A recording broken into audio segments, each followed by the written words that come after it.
ምዕራፍ 4 የሥራ ክፍላቸው በር ሲንኳኳ ዮናታን ካቀረቀሩበት መጽሐፍ ቀና ብለው አቤት ይግቡ አሉ።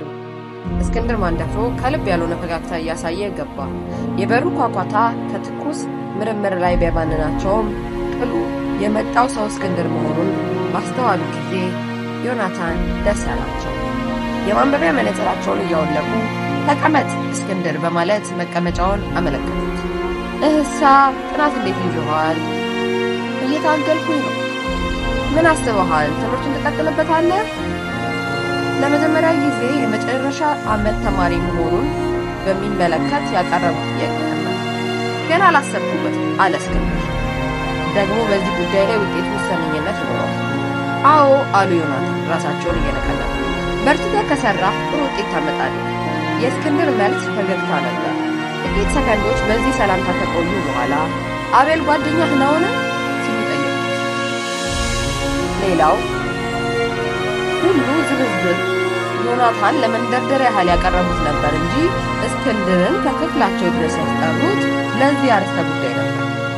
እስክንድር ወዲያውኑ ገባው። በመጀመሪያ ዮናታን ያስጠሩት በእጃቸው ስላለው የጥናት ጽሑፍ ጉዳይ ሊያነጋግሩት መስሎት ነበር። አሁን ግን የተፈለገበት ነገር ጠረጠረ። አዎ አንድ ክፍል ውስጥ ነው የምንተኛው፣ አብዛኛውን ጊዜም አብረን እናጠናለን ሲል መለሰ። አሃ እንዴት ነው በቅርቡ የምታውቀው የደረሰበት ችግር አለ? ጥያቄው ቢገባውም እስክንድር ሐሳባቸውን የተረዳቸው ላለመምሰል ዝም አለ። እንዴት ማለት ሲል ጠየቃቸው። ማለትም መንፈሱን የሚረብሸው ወይም የሚያበሳጨው በቅርብ የደረሰበት አጋጣሚ እንዳለ። እኔ እንደገባኝ አንዲት ልጅ አፈቀረ ይመስለኛል አላቸው። ነገሩን ፍርጥርጥ አለ። ዮናታን አንዳች ውጤት ያገኙ ይመስል መላ ሰውነታቸው ነቃ። ፊታቸው ላይ ያልተንጸባረቀ ውስጣዊ ፈገግታ ፈገግ አሉ። እያሉ ራሳቸውን ነቀነቁ። ግን ደግሞ እንደገመትኩት ሲል ቀጠለ እስክንድር። እኔ እንደገመትኩት ፍቅሩ ከአይን አላለ። እንዴት ማለት? ከልጅቷ ጋር መነጋገር ቀርቶ ሰላምታ እንኳን ተሰጣቸው አያውቁም። በግምት አስመስሎ አቀረበው እንጂ በትክክል የደረሰበትን ነበር የተናገረው። ከአይን ወዲያ ምንም ማስረጃ ያስፈልጋል። እስክንድር ለአቤል የመኝታ ክፍል ጓደኛው እንደመሆኑ መጠን የቀን ተቀን ተግባሩን ተከታትሎ ማጥናት ለሱ ከባድ አልነበረም። ዮናታን ማንኛውም መረጃ እጃቸው ያገቡ ያህል ገጽታቸው በርቆ ወደ ኋላቸው ተልጠው ተቀመጡ። እስክንድርን ያስጠሩት ለአቤል ችግር መጠነኛ መንደርደሪያ ይሰጠኛል ብለው ነበር። ስለ አቤል ከጠበቁት በላይ የሚያውቅ ሆኖ በማግኘታቸው ደስ አላቸው። ታዲያ ስለ ሁኔታው ከአቤል ጋር ተወያይታችሁ ታውቃላችሁ? አይ አለ እስክንድር ራሱን እየነቀነቀ። እንኳን መወያየት ቀርቶ ገና ነገሩ ጫፍ ሲነካበት ፊቱ ይለዋወጣል። ለማንም ስለዚህ ጉዳይ የሚያወራ አይመስለኝም። ምክንያቱም በአካባቢው መቼም ከኔ በላይ የሚቀርበው የለም። ዮናታን ዝም አሉ። በልባቸው የዚህ ምክንያት ምን ሊሆን እንደሚችል እያሰበሰሉ እስክንድር ቀጠለ። እንዲያው የጎዳው ጉዳዩ ለብቻው መያዝ ይመስለኛል። ከፍተኛ ጭንቀት ነው ያደረገው። ከኛ ከጓደኞቹ ጋር ቢወያይበት ኖሮ ምናልባት ጭንቀቱ ይቀንስለት ነበር አለ የራሱን ግምት በመጨመር። እስክንድር ይህን ተናግሮ እንዳበቃ የዮናታን አይን ተመለከተ። ከእርሳቸው ሐሳብ ወይም ጥያቄ ይጠብቅ ነበር። ዮናታን ግን በአካል እስክንድር አጠገብ ቢሆኑ ጥሉ በሐሳብ ርቀው ሄደው ነበር። በእርሳቸው አስተሳሰብ የአይን ፍቅር ቀላል ጉዳይ አይደለም። የአይን ፍቅር ሲነሳ ምንም ጊዜም ትዝ የሚላቸው አሳዛኙ ካርድ ነው። ስለዚህ ሰው ታሪክ ያጫወታቸው ባለቤታቸው ሞኒካ ናት። አሁንም እስክንድርን አጠገባቸው እንዲያስቀመጡ በሐሳባቸው በታሪኩ ትውስት ውስጥ ሰምጠው ነበር። በዘመነ ፋሺዝም በጀርመን ኮንስትሬሽን ካምፕ ታጉረው የሂትለርን በትር ከቀመጡ ሰዎች መካከል አንዱ የሞኒካ አባት ናቸው። አባቷ ካርል ስለሚባል ወጣት ያወጓት ነገር ነበር። እሳቸው ታሪኩን የሚያወሩት ምስኪኑ ካርል እያሉ ነው። ሞኒካም ይህን ጨዋታ ለዮናታን አውርታለታለች። ካርል ከሞኒካ አባት ጋር አንድ ክፍል ውስጥ ነበር የታሰረው። በጸረ ፋሺዝም እንቅስቃሴው በጣም የታወቀ ወጣት ነበር። በፋሺስቶች እጅ ያልቀመሰው አይነት ስቃይ ነበር። ከዚህ በላይ በአካዳሚ ውጤቱ በጣም የተደነቀ ነበር። ነገሮችን በቀላሉ ይረዳል። ሁኔታዎችን በማነጻጸር ረገድ ፈጣን ነው። አንዴ ዲስኩር ከጀመረ አዳማጮቹ አፍ እስከ አፍ አስከፍቶ ይውላል። ነገር ግን ብዙ ጊዜ አይናገርም። በእምነቱ ከብረት የጠነከረ ዲስፕሊን ነበረው። ይህ ወጣት ታጋይ በኮንስትራክሽን ካምፕ ቆይተው ድንገት አንዲት ሴት ይወልዳል።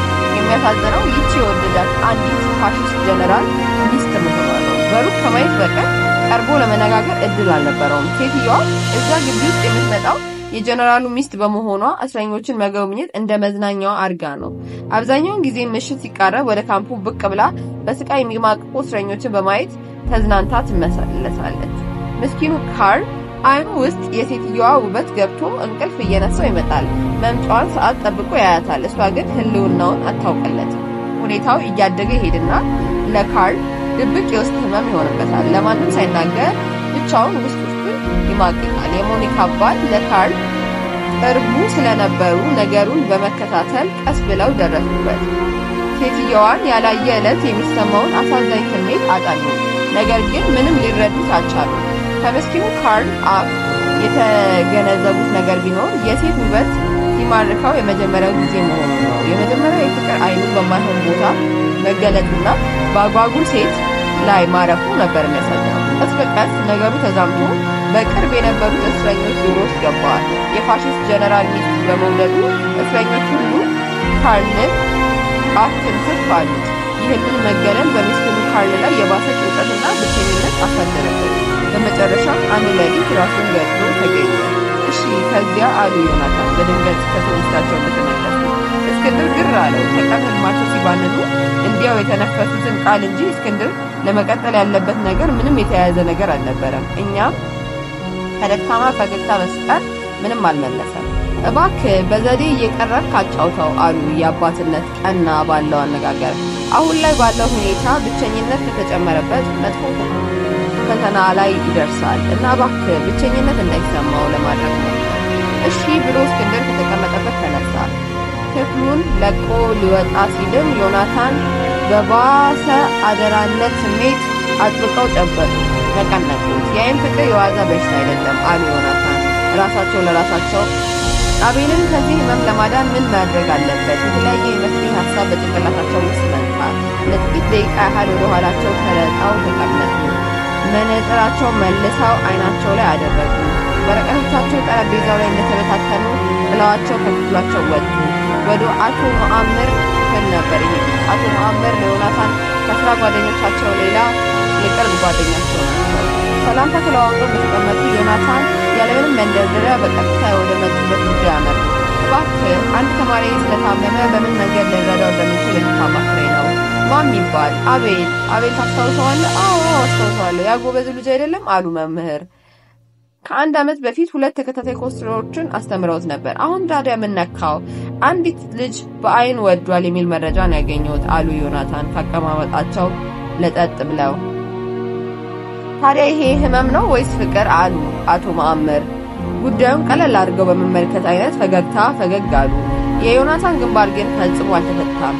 ህመም እንጂ ከባድ ህመም ማለት እኮ አቶ መአምር ከዮናታን ፊት ላይ ፈገግታ ባለች ጊዜ ሽምጥጥ ብለው ነገሩን በማስተባበል አይነት ማለት ይህ የተፈጥሮ ጉዳይ ነው። ሁላችንም ብንሆን በአይናችን ሳናፈቅር አላለፍንም። እንዲያውም ከራሴ ልምድ ብነሳ ታዋቂ ካፈቀርኳቸው ይልቅ በአይን ያፈቀርኳቸው በቁጥር ይበዛሉ። ለነገሩ ፍቅር የሚጀምረው በአይን ነው በማለት ዮናታን ፈገግ አሉ። ታዲያስ አሁን እኮ ወደ እኔ መጡ አሉ አቶ መአምር። የዮናታን ፈገግታ ለበለጠ ጨዋታ ጋብዟቸው። ፍቅር ጤንነት ነው። በእኔ ግምት ህመም ወይም በሽታ የሚሆነው ጥላቻ ነው። አይን ደግሞ ምንም ጊዜ እንዳያፈቅር ያስፈልጋል። እሱ ራሱ የህይወት ቅመም ነው። መጥፎ የሚሆነው አይን መጥላት ሲጀምር ነው።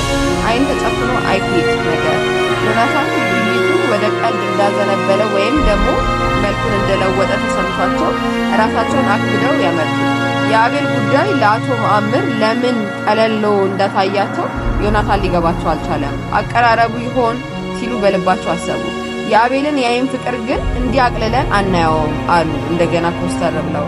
በደረጃ እኛ ከምንለው ብዙ ይለያል። እንዳጠናሁት ከሆነ ትምህርቱን በሚገባ መከታተል አልቻለም። ግዴለሽነትና ስልቹነት እያሳየ ነው። አልፎ አልፎም ከገለጻ ክፍል ይቀራል። ቀድሞ አቤልን የምናስታውሰው ከሆነ ግን እንዲህ አይነት ተማሪ አልነበረም እና መፍትሄው ካልተፈለገለት መጥፎ ሁኔታ ላይ ነው የሚገኘው አሉና የካርልን ታሪክ ሊያጫውቷቸው ምላሳቸው ላይ ከደረሱ በኋላ መለሱበት። እንደምንም ይቺን ዓመት ይታዘዝ አሉ አቶ መአምር። በዩኒቨርሲቲ ውስጥ በታሪክ መምህርነት ስላገለገሉ የአቤል አይነት ችግር በተማሪዎች ዘንድ መከሰት ለእሳቸው አዲስ ነገር አይደለም።